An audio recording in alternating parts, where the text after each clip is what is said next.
สบายดีเมื่อนี้สิพามาเบิ่งไม้ฮงโฮลี่เนาะพอดีว่า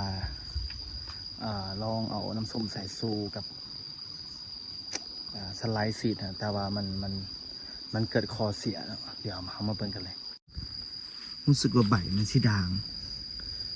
เอาน้ำส้มสายซูผสมน้ำโบเป็นอย่างแต่ว่าเอาน้ำส้มสายซูผสมใส่กับสไลด์มีอาการเลยหนักเติบที่มาซีดเพราะว่ามันมีเพี้ยมันมีหมดมากวนแล้วก็มีเพี้ยนะเพี้ยหวานบอกเพี้ยขาวๆนะมันมากวน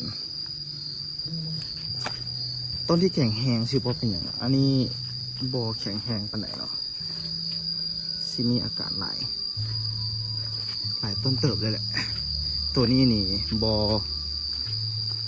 มีอาการเนาะต้นนี้เป็นต้นที่สมบูรณ์ที่สุดละเดี๋ยวเราพาไปเบิ่งตัวเบี้ยในเบ้ากันเลยตัวนี้ก็เป็นตัวที่เลี้ยงเบ้าเนาะจะมีอาการ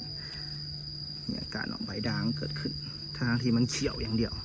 ยอดก็ตายเนาะมันมีเพี้ยนะเพี้ยนั่นเองก็เลยจำเป็นต้องได้ใส่วันนี้ใส่ปุ๊บอันนี้น่าจะเป็นน้ำกันไปก่อนละหลายเติบเนาะมีอาการมันโบถึกเนาะมันใบยังอ่อนอยู่ใหม่หลายเติบเลยก็เลยว่าน่าจะใช้ยาฆ่าแมลงที่เป็นเคมีดีกว่าเพราะว่าตอนนี้ยังบ่มีใบคมกระเดาที่จะมาเห็ดน้ำยาฉีดฆ่าแมลงแบบสมุนไพรเนาะมีอาการหลายเติบที่มันบ่ค่อยถึกเดี๋ยวเฮาว่าสิปะประมาณ2 อาทิตย์เนาะเฮาว่าสิปะประมาณ2 อาทิตย์แล้วเฮาสิมาเบิ่งสภาพมันแล้วก็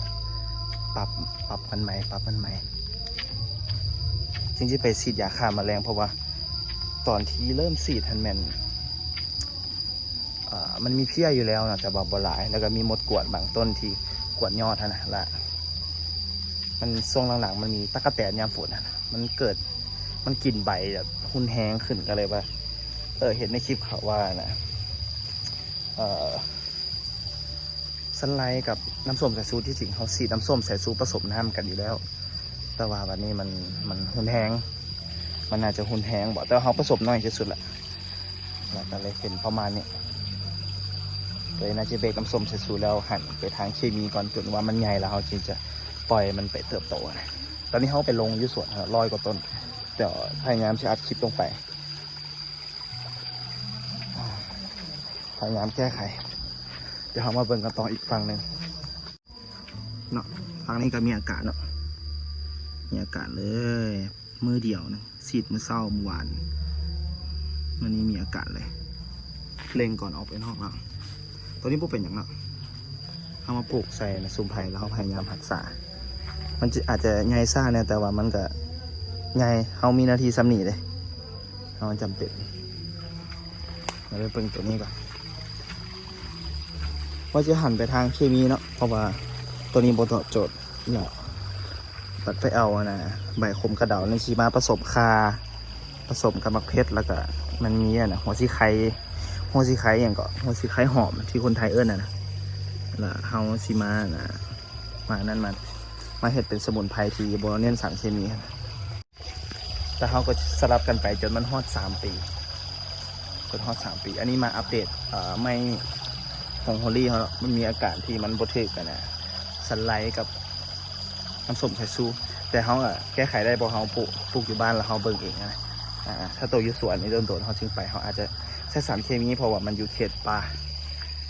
แล้วแมลงไหม้มันจะหลายเพราะว่าแมลงไหม้ไม่ใช่มักใบตัวนี้เพราะว่ามันเป็นใบอ่อนแล้วแบบขณะปลูกอยู่แถวบ้านมันบ่มีแมงไหม้นะแบบเอาต้นไม้นี้มาปุ๊บจักแมงนั่นแมงนี่มากินเลยว่าเพี้ยบอกว่าจะหมดกวนดีขนาดอาจจะมันเป็นต้นไม้น้อยแล้วมันเป็นคล้ายๆคือสาวหรือบาวน้อยบ่มีคนมาหุ่มมาตอมจะบ่เดี๋ยวอีกประมาณ2 อาทิตย์เขาจะมาอัปเดตใหม่ว่าอากาศมันเป็นจังไดโอเคคลิปนี้บ๊ายบาย